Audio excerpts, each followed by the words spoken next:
Mind शांत कसं ठेवायचं. आज आपण बघणार आहोत की माइंड म्हणजे आपलं जे डोकं विनाकारणच्या गोष्टीमुळे जे चिडचिड करतं आणि रिकाम्या लोकांमुळे जे चिडचिड करतं, तर ते शांत कसं ठेवायचं हे आपण आजच्या ब्लॉगमध्ये बघणार आहोत. जसे की तुम्ही मागच्या ब्लॉगला पण इतकं सारं प्रेम दिलं की आनंदी जीवन कसं आनंदी जीवन कसं जगायचं, त्याच्या 5 ट्रिक, अजून एक ब्लॉग होता. म्हणजे ह्या ब्लॉगला एवढं प्रेम दिलं, त्याच्यामुळे thank you so much. Blog start करण्या अगोदर होळीच्या सगळ्यांना माझ्याकडनं खूप खूप खूप माझ्या वाईटी, माझ्या यूट्यूब फॅमिलीला सगळ्यांना खूप खूप खूप शुभेच्छा. दुसरी गोष्ट अशी की आज आपण बघणार आहोत की माइंड शांत कसं ठेवायचं विनाकारणच्या किचकिचमुळं. त्याआधी डेलीचा थोडासा ब्लॉग बघू. आत्ता वाजलेत सकाळचे समथिंग 10 10:30 आणि 10:30 वाजता माझं डेलीचं जे असतं भांडे, अर्धी निम्मी कपडे, फरची, गॅस, ऑल सगळं आवरलं आहे. All total. आणि आत्ता मी लावणार आहे 1 पावशेरचं पुरण. त्याआधी मी करणार आहे दिवाबत्ती. आता ते येत आहे, जर त्यांनी दिवाबत्ती केली तर मी बाकीचं करते. आणि आज इतकी छान गोष्ट मी खरंच तुमच्यासोबत शेअर करणार आहे. खूप छान, 1 नंबर. म्हणजे तुम्हाला खरं पटेल ती.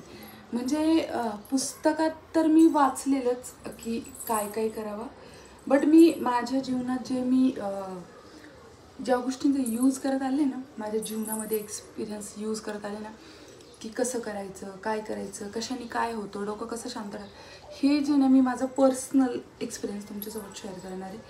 की मी माझं माइंड इतके लाईफमध्ये, माझ्याच नाही प्रत्येकाच्याच लाईफमध्ये इतके प्रॉब्लेम्स कसे येतात, आल्यानंतर त्यांच्याशी कसं डील करायचं, त्यांच्याशी कसं त्यांना कसं हँडल करायचं. कारण प्रॉब्लेम तर आलेच आहे लाईफमध्ये आणि येताच आहे, पण याच्यातून बाहेर कसं पडायचं आणि हे सगळं छानपैकी सेट कसं करायचं. दुःख येणारे त्याला एक कप्पा, सुख येणारे त्याला एक कप्पा, त्याच्यात उतार चढाव आहे त्याला एक कप्पा, यश, प्रगती, अपयश त्याला एक एक कप्पा कसा करायचा हे पण शेअर करते थोडक्यात. पण याच्यावर मी डिटेल व्हिडिओ बनवेल तुमच्यासाठी, कारण तुम्हाला माझे ते ब्लॉग खरंच खूप आवडले. त्याआधी थोडंसं पाणी पिते, कारण सकाळ झाली आहे आणि सकाळचं पाणी काही पिलेलं नाही आहे सरा सकाळपासून. कालची पण गंमत तुम्हाला सांगते, ब्लॉगमध्ये पुढे सांगते. पण सकाळी जशी उठले तशी पाणी पण पिलेलं नाही. 3 वाजता उठले, 4ला झोपले, परत 7ला उठले, परत झोपले. हर्षला उठवलं, हर्षचा ऐकलं पेपर आणि परत 8:30ला 8:15ला बरोबर उठले. पण 8:15ला उठून पण माझं सगळं आवरले. का लेट उठले ते पण सांगते, पण पुढे ब्लॉगमध्ये. आता थोडं पाणी पिते, बाप्पा करते आणि पुरण लावते. मी पुरण कसं लावते हे पण शेअर करते. आज भरपूर काही शेअर होणार तुमच्यासोबत. दिल थांब के बैठो, एकदम खुर्ची लगा के बैठो ब्लॉग देखने के लिए. आणि हां, बाय द वे तुमच्यासाठी एक खुशखबरी की मी साडी पण घालणार आहे आज.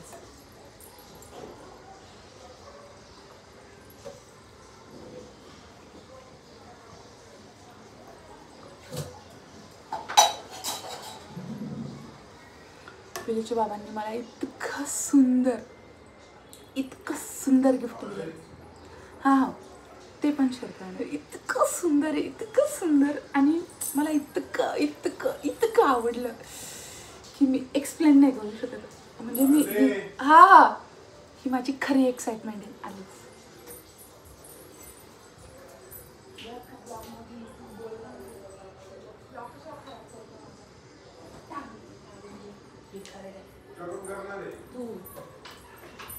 करून घ्या, मुद्दाम करता हे असं. इतकं क्यूट आणि इतकं छान गिफ्ट दिलं आहे, पण ते मी नेक्स्ट ब्लॉगला दाखवेल, आत्ता नाही. हां, आत्ता तुम्ही नोटीस करू शकता की लक्ष्मी समथिंग न्यू, समथिंग काहीतरी स्पेशल तुझ्याकडे दिसतंय. तर तुम्ही नोटीस करा. मी पुरण लावते, त्यांना करू द्या पूजा. आता त्यांची आंघोळ पण होणार आहे, त्याच्यामुळे पूजेचं त्यांच्याकडे देते मी. आता चला ब्लॉग सेट कॅमेरा सेट करते.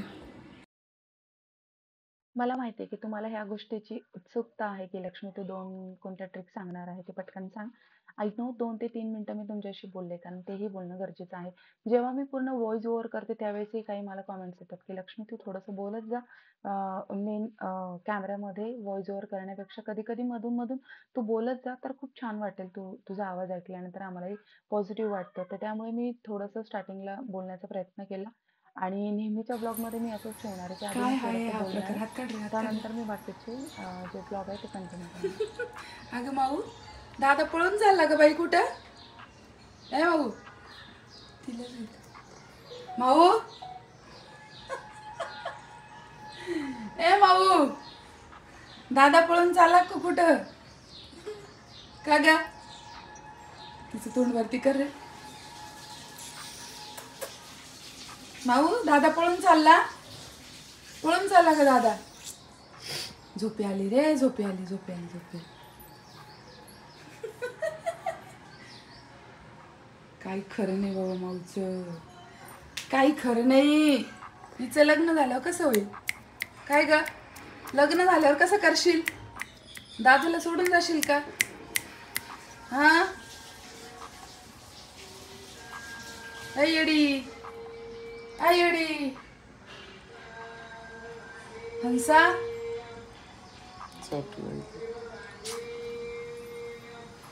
असे माऊचा खेळ, असे माऊचा खेळ. लई चातुर हात ठेवून झोपते त्याच्या. हात काढे तेव्हा त्याला पाहती. आता झोप बर का. अगं बाई, अगं बाई, एवढं मावडं. अगं कसं होईल तुझं? अरे बा, झोपी आली हं का, झोपी आली.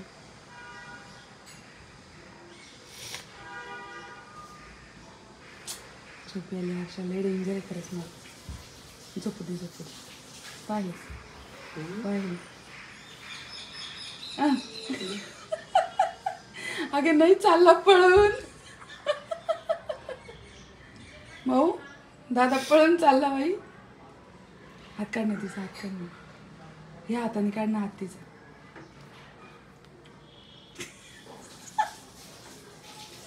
हात काढ तिचा हात.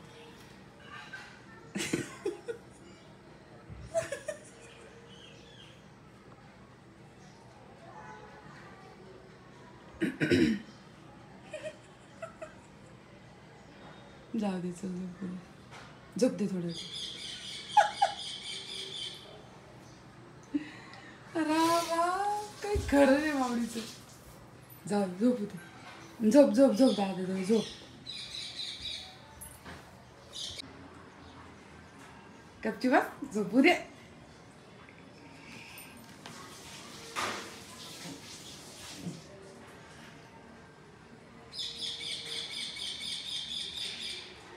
फोन वाजतो. हॅलो. लगे घसरून झोपायचं.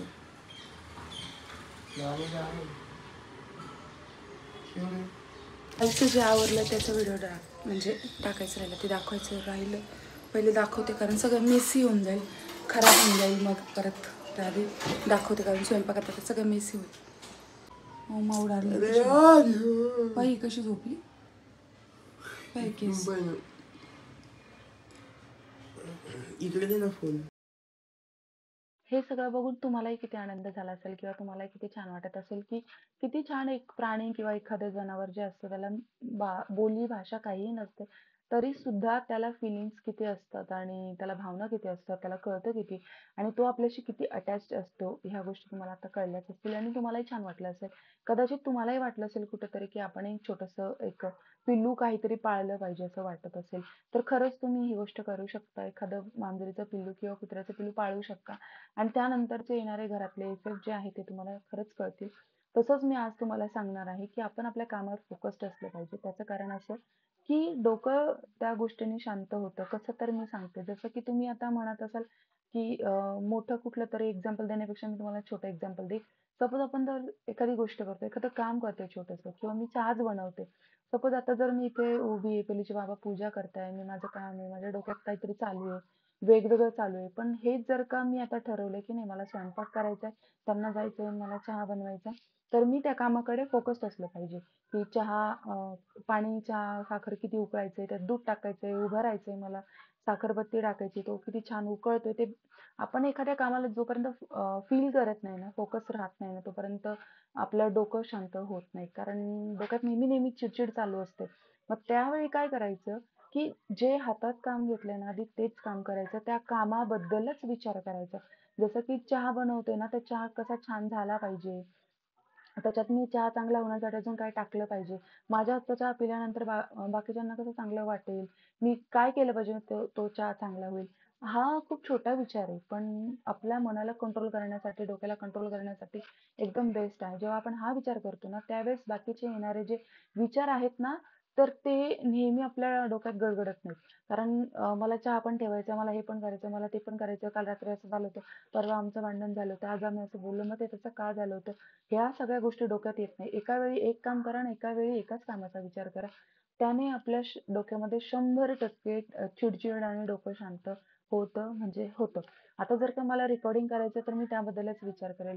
इतक्यात जर का माझ्या डोक्यामध्ये आलं, अरे काल तर माझं कटकट झाली होती, मी तर बोलत नव्हती, कसं बोलायला लागली, किंवा मग माझ्याकडे हेच नव्हतं, तेच नव्हतं. कधी पण दुसऱ्याच्या सुखाला बघून जगण्यापेक्षा आपल्याकडे काय आहे, आपल्याकडे किती आहे त्याला बघून जगलं ना, तर आयुष्य खूप सोपं जातं. आणि डोकं शांत ठेवण्याचे एक अजून तुम्हाला रिझन सांगेल. तुम्हाला असं वाटत असेल की यार माझ्या लाईफमध्ये हे नाहीये, ते नाहीये, हे असंच घडायला पाहिजे होतं, तसंच घडायला पाहिजे होतं. काही काहींचं असतं की नाही मला हे पाहिजे होतं, ते भेटलं नाही, मला ते पाहिजे होतं. किंवा एखादी मैत्रीण असेल असेल माझी युट्यूबरच्या एवढ्या मैत्रिणी बिचाऱ्या, त्यांना वाटत असेल की हा मग लक्ष्मीकडे हे आहे, ते आहे, मग माझ्याकडे हे नाही, मग मी कशी सुरुवात करू किंवा मी कसं करू, तिला तर बोलायला सोपं आहे. किंवा मग एखादा मुलगा बघत असेल, त्याला वाटत असेल की तुम्ही तर लव्ह मॅरेज केलं, मला करायचंय पण घरचे एक्सेप्ट नाही करत आहे. तसं नाहीये. काय असतं ना, की गोष्ट एखादी किंवा जी परिस्थिती आपण जेव्हा एक्सेप्ट करतो, एखादी परिस्थिती आपण एक्सेप्ट केल्याशिवाय मार्ग आपल्याला सुचत नाही. परिस्थिती एक्सेप्ट करा, तुम्हाला सगळे मार्ग सोपे जातील आणि सगळे मार्ग सुटतील. जर ॲट द टाईम जर जे घडलंय ते तुम्ही एक्सेप्टच करणार नाही, तर पुढे तुम्ही जाऊच शकत नाही आणि त्याच्यानेच तुमच्या डोक्याची चिडचिड होते. आता तुम्हाला मी जर म्हणणार आहे, की आता डाळीमध्ये पाणी जास्त झालंय, तर जास्तच झालं. मी जर का त्याला नकार दिला, तर त्याच्यातनं पाणी बाहेर उठू का? येणं बंद काय? होईल का? नाही, उठू ते तुझ्या येणारच. जागेवरून? खुर्चीवर बसूच देत नाही. काय? उठू? काय? काय? मग उठते, थांब थांब. काय? काय? काय बोल ना. खुर्चीवर उठ म्हणते. हो. काय? चल उठ, घे, चल बस. बस.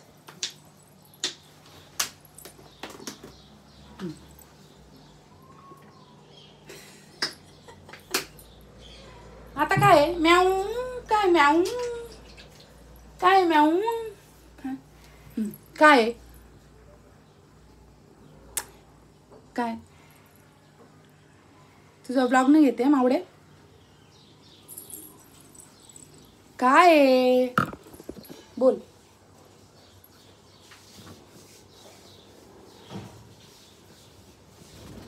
बाबाकडे जाते का? काय? दादा आंघोळ करतोय. हर्षद, हर्षद, ए माऊला घे रे, माऊला घे. माऊला घे, माऊला घे. हा बसल्या. तुमच्या जागेवर कोणी बसलं नाही पाहिजे. बसा.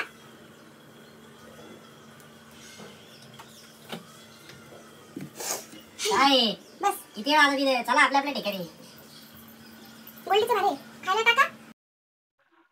हे असतं एक डोकं शांत होण्याचं कारण, जे तुम्ही आता बघितलं, की म्हणजे आपण असं कुठल्या एखाद्या व्यक्तीला तरी हाणून मारून आपल्या घरामध्ये आणून ठेवू नाही शकत. पण हे जे छोटे छोटे जे गोष्टी असतात, आता इथे बघितलं माऊला आम्ही किती बोलतोय, बोक्यासोबत बोलतोय, म्हणजे त्यांना कळत नाही, म्हणजे ती भाषा ते रिॲक्ट करत नाहीत त्या गोष्टीवर कधी असं जोरात. पण खरं त्यांना ती गोष्ट छोटी छोटी कळते आणि एक सवय लागते त्यांना आपली, आणि आपल्यालाही त्यांची एक सवय लागते आणि आपण त्यांच्याशी फिजिकली बोलू शकतो, आपण बोलतो त्यांच्याशी. तर तिथे कुठेतरी कोणीतरी तिकडे आहे, म्हणजे कोणीतरी आहे त्या बाजूला असं आपल्याला फील होतं आणि आपण कनेक्टेड राहतो. कधी एकटं होत नाही, आपल्याला एकटं वाटत नाही. आणि जर तुमच्या घरामध्ये असं अलाउड नसेल, की तुम्ही कुठलंतरी प्राणी पाळलं, तर तुम्ही एक काम करू शकता, की तुम्ही तुमच्या घरामध्ये बुक्स ठेवू शकता खूप सारे, जे की कॅट्सचे, तुम्हाला कॅट आवडत असेल कॅटचे, किंवा मग तुम्हाला खाण्याचे पदार्थ आवडत असेल, काहीतरी तुम्हाला चित्र काढायला आवडत असेल, कुठलेही जर बुक्स असतील ना, त्या बुक्सवर पण तेवढंच प्रेम होतं तुमचं. कारण तुम्ही जर ज्यावेळी तुम्हाला असं स्ट्रेसफुल झालं ना, तर त्यावेळेस प्रत्येक वेळी तुम्ही ते बुक्स काढून वाचू शकता, किंवा मग एखादं जोकचं बुक ठेवू शकता, जोक्स वगैरेचं. ते वाचलं की थोडंसं रिलीफ ते होतं आणि पोट खराब ऑटोमॅटिकली आहे स्माईल येते अचानक, चेहऱ्यावर. तर थोडंसं आराम करते. बाकी सगळं केलं. इतकं बॅक पेन होते भयंकर, थोडंसं आराम करते. बाकीचं थोडं रूममध्ये आवडतं आहे. मी थोडंसं आताच मॅमला फोन केला तर त्या बोलल्या संध्याकाळी येऊन जा. आता त्यांचा पण टाईम झाला जायचं म्हणल्यामुळे संध्याकाळी येऊन जाते. आता संध्याकाळी जाते. मी थोडंसं पडून घेतलं. माझे रिझन्स काय आहे हे असं सगळं मला होते हे सांगेल एखाद्या ब्लॉगमध्ये. भयंकर होते. म्हणून उत्तर आलंच राहिलं. दादी कुंकून लावलं. तर तसंच आमचं चालतं इथे सगळं काही तुम्ही बघितलं. तर ह्या झाल्या माझ्या पर्सनल आयुष्यातल्या टेन्शन फ्री करण्याच्या गोष्टी. कारण मला सुद्धा ना खूपदा असं होतं ना, मला सुद्धा खूप भयानक स्ट्रेस येतं, भयानक टेन्शन येतं आणि अचानक मला ना माझी तब्येत खराब होऊन जाते. पण त्यावेळी प्रत्येक वेळी ना 1-2 तास मला असं होतं, 1-2 तासच मी करून घेते. त्यानंतर मी ऑटोमॅटिक शांत होऊन जाते, की मी विचार करायला लागते, हे योग्य होतं का नव्हतं? की काय का काय? कधी-कधी मी पण बोलून जाते काही गोष्टी, ते नाही बोलायला पाहिजे. पण होप सो की मी पण ह्या गोष्टी करेल इथून पुढे, की लांबून न लावता, आता जे तुम्ही बघताय माझ्या हातात जे पीठ आहे, त्या पिठाला जे मी इतकं लांबवते ना, ते तितकं न लांबवण्यापेक्षा ही गोष्ट कुठेतरी संपली पाहिजे. हां, कुठेतरी चुकीचं होत असेल काहीतरी, तर मग तुम्ही त्याच्यावर ॲक्शन खरोखर घेऊ शकता आणि बोलू शकता, काहीतरी निर्णय घेऊ शकता, ॲक्शन घेऊ शकता. पण मला तरी असं वाटतं, की छोट्या-मोठ्या गोष्टी लाईफमध्ये होत राहतात, आयुष्यात चालू असतात. तुम्ही मॅरिड असो, अनमॅरिड असो, चालूच असतात. तर छोट्या-छोट्या गोष्टीला इतकं महत्त्व देणं, इम्पोर्टन्स देऊन, म्हणजे चुकीच्या गोष्टीला इम्पोर्टन्स देऊन डोकं खराब करून घेणं, याच्यात काही मजा नाहीये. तर जसं की तुम्ही आता बघत असाल, की माऊ बोक्या सोडला, गोल्डी पण सोडला आणि मी आले त्या खिडकीमध्ये. तर भयंकर लांब खिडकीमध्ये लांब. इथं ना एक हे होतं, चिमणी, म्हणजे त्या दिवशी ना होळी छान होती. चिमणी मस्त बडबड झोप करत होती. झाली.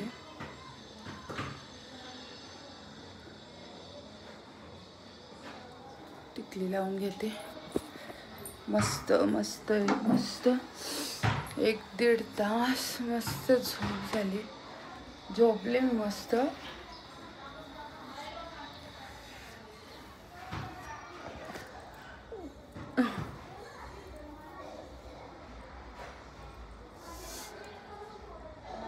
मस्त झोपले मस्त 1-1.5 तास. कारण गोळी घेतली ना, तर मला खरंच गोळीची गरज होती.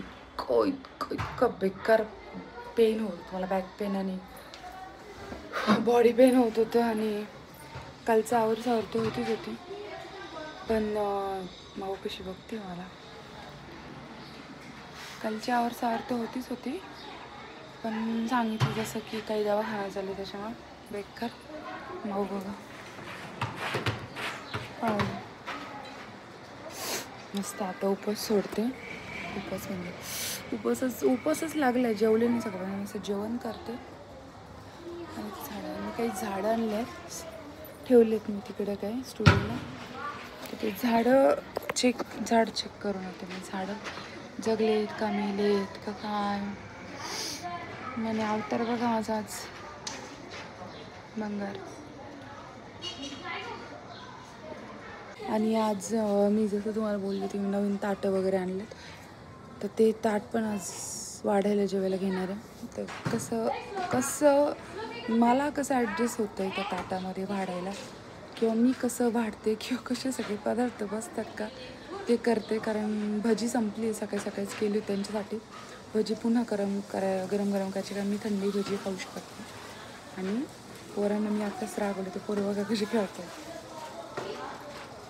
गपचूप. कारण कालच ताईचा श्री पडला तर डायरेक्ट हे होट नाक तोंड अख्खं तुटलं त्याचं, म्हणजे फुटलंय सगळं आणि सगळं रक्ताभोंगळा झाला. तर चला आज नवीन ताट पण वाढू, नवीन ताट वाढायची. वेळ आहे. आता पोरांशी बोलते मी, दाखवते एक मिनिटं. इथल्या इथंच खेळत आहे, त्यांना इथल्या इथंच खेळायला सांगितलं मी. चला हे मावडा इकडून बसला. मी ना आता अवतार नीट करते, त्याच्यामुळे तेल तसंच ठेवलं. भाजी बिजी सगळं गरम करते. आणि एवढे भांडे निघाले ते बघ, एवढे भांडे निघाले दुपारचे. तर काही येईल भांडे बसले काही, भांडे सगळे याच्यात टाकून गेले होते बेसिनमध्ये, पचपच पाणी बिनी साचून सगळं. मी काही इकडं बघितलंच नाही, मी काढलं आता हे सगळं. कसं आहे, आपल्याबरोबर कोणाला पण त्रास नको व्हायला, कोणी भांडे धुतं किंवा काय, याची काळजी आपण घेतली पाहिजे सगळ्यांनी. आणि असं चमाचम चमकते याच्यातले अजून ब्रेड खायची वेळ बाकी आहे. सो बाकी घर बघा कसं चमकते, जीव गेला बाबा घराला. चलो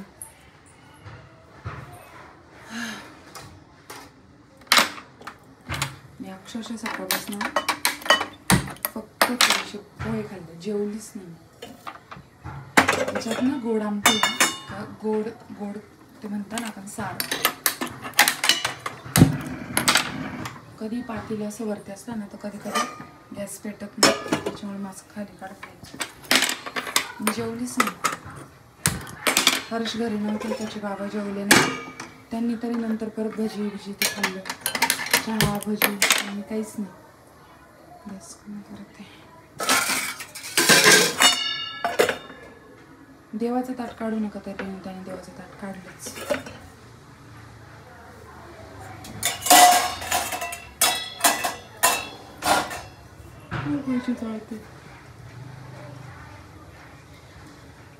पीठ कालवलेलं होतं, म्हशीचं दूध हे पण गरम करते. 4 गॅस असण्याचा हाच फायदा होतो.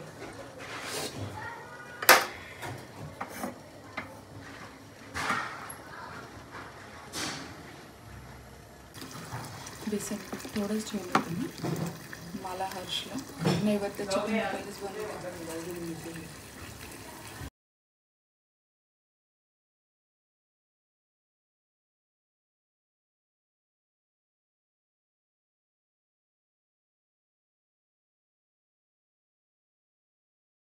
मी असा विचार केला की माझ्याकडे जे खापराचा जो तवा होता, तर त्या तव्यावर ना आमच्या ताईंना भाकर जमलीच नाही, म्हणून त्यामध्ये मी तिला पाणी ठेवलं चिमणीला. कारण माहित नाही पण होळीच्या दिवशी ना ती जास्तच चू चू चू चू करत होती, आणि त्या दिवशी ऊन पण असं भयानक होतं. म्हणून मला असं वाटलं की तिला ऊन लागत असेल, तिला पाणी पाहिजे असेल, काय असेल. हे छोट्या छोट्या गोष्टी करून बघा, या छोट्या छोट्या गोष्टींमध्ये इतकं माइंड रिलीफ होतं ना खूप. आणि खरोखर तुम्ही कितीही मोठे बिझनेसमॅन असो, कितीही मोठे तुम्ही व्यापारी असो, कितीही टेन्शन असो, पण या छोट्या छोट्या गोष्टी केल्या ना की खूप मनाला शांतता होते आणि खरंच डोकं रिलीफ होतं. तरी आज इथे मी अशी रांगोळी काढली होती. सगळ्यांच्या दारामध्ये खूप साऱ्या डिझाईन्स होत्या, खूप छान छान डिझाईन्स होत्या. पण मी आणि हर्षने असा विचार केला की का नाही आपण थोडंसं वेगळं करू, की रंगपंचमी आहे, होळी आहे, तर त्याच्यामध्ये का नाही आपण सगळे कलर्स भरू आणि सिंपल काहीतरी बनवू. म्हणून आम्ही अशी रांगोळी केलेली आणि त्याभोवतीचे 4 दिवे लावले. आणि इथे बघू शकता तुम्ही की होळी जळताना जे दाखवतं पण ते छोटंसं मी दाखवलेलं होतं. तर असं असतं सगळं काही, असं असतं वातावरण. तर तुम्ही ह्या गोष्टी कधीतरी ट्राय करून बघा, नेहमीच तुम्हाला फायदा पडेल. ब्लॉग कसा वाटला तेही सांगा. आणि मध्ये मध्ये जे मी सोडते ना सगळं काही बोलत नाही तिथे, व्हॉइस ओव्हर करत नाही, हे रिक्वायरमेंट आहे की लक्ष्मी तुझ्या घरातलं वातावरण छान असतं नेहमी, तुझं घर पण छान असतं, तू जशी छान आहे, जशी बोलतेस तसं पण असतं, तसं आहे. तर ते आम्हाला ऐकायला आवडेल तुझं बोलणं. तर ते ॲट द म्हणजे सिच्युएशन जसं आहे तसंच राहू देत जा कधीतरी, म्हणजे ते बघायलाही आम्हाला चांगलं वाटेल. हे सगळं झाल्यानंतर थेट आम्ही निघालो होतो हॉस्पिटलला. कारण जसं की मी तुम्हाला माझ्या हॉस्पिटलचा ब्लॉग तर टाकलेलाच आहे, तुम्ही बघितलात. त्याच्यात विचारलं पण मला Instagramला खूप जणांनी विचारलं की तुला काय झालंय, काय झालंय, काय झालंय. तर सगळे निश्चिंत राहा, मला काहीही झालेलं नाही. आपण एक चांगल्या कामाची सुरुवात करतोय, एक चांगल्या कामाला आपण हात घातलाय, तर होपफुली की ते चांगलंच होईल आणि सगळ्यांना चांगलंच वाटेल. मला काहीही झालेलं नाही, मी एकदम ओके, ठणठणीत आहे. आणि त्या दिवशी मला एक इंजेक्शन घ्यायचं होतं, म्हणून मग मी चालली होती. आणि होळीला पण मला साडी वगैरे घालता आलं नाही, जसं मी तुम्हाला प्रॉमिस केलं होतं की आजच्या दिवशी मी साडी घालेल, पण ते माझ्याकडनं झालं नाही. आणि जसं आम्ही रस्ता स्टार्ट केला ना, तर घरी येईपर्यंत म्हणजे एंडपर्यंत आम्हाला होळीच होळ्या दिसत होत्या. म्हणजे 20 ते 30 होळी आम्हाला फक्त 1 ते दीड 2 किलोमीटरच्या आतमध्ये एवढ्या होळी दिसल्या. म्हणजे आपण म्हणतो ना, की शहरामध्ये लोकं विसरलेत सणाला, शहरामध्ये सण करत नाही, हे नाही, ते नाही, असं काहीही नाहीये. करतात, पण एवढंच आहे की गावात कसं असतं, गाव छोटं असतं म्हणून ह्या गोष्टी जास्त उठून दिसतात आणि लगेच लक्षात येतात. सिटीत काय आहे ना, की ज्यांना जसा वेळ मिळेल तसं ते तसं सण साजरा करतात. हाच एक प्रॉब्लेम असतो. पण मी सिटीतलीच मुलगी आहे आणि मला माहिती आहे, की सिटीतही लोकं तेवढेच सण साजरे करतात. मी लहानपणापासून खूप जास्त फॅमिलीत राहिलेली आणि आम्ही प्रत्येक ते सण साजरे केलेले. त्याच्यामुळे सिटीत सुद्धा सण साजरे करतात असं कधी विचार करू नका. तर मी आले होते इथं हॉस्पिटलमध्ये आणि मी असं ठरवलं, की कंटिन्यू माझा कॅमेरा जो आहे माझ्या हातातच राहणार आणि मी व्लॉग शूट करणारच. कारण तुमचं फार हे आहे, की तू YouTubeवर काम कर मनापासनं. तर ते मी सुरुवात केलेली आहे आणि पुढचं पूर्ण 1 वर्ष, 1 ते दीड वर्ष पूर्णपणे मन एक घट्ट करून मी तुमच्यासाठी YouTubeवर काम करणार आहे. त्यात जर काही चुकत असेल किंवा काही वाटत असेल, की तू या पद्धतीने कर, तेही मला सांगू शकता. त्यानंतर आम्ही थेट निघालो घरी. तर डोकं शांत ठेवण्याच्या 2 ट्रिक तुम्हाला कशा वाटल्या तेही सांगा. पर्सनल ओपिनियन माझं काय होतं तेही सांगितलं, तेही मला सांगा. रात्रीच्या वेळी भांडे मी घासून असे ठेवलेले आहेत. किती भांडे निघाले होते. 3 माणसाच्या जेवणाला हे बिलकुलही योग्य नव्हतं. अयोग्य आहे. पण एवढे भांडे आमच्या कामवाल्या ताईंनी काढले होते. ब्लॉग कसा वाटला नक्कीच कमेंट सेक्शनमध्ये सांगा. लाईक, शेअर, सबस्क्राईब करायला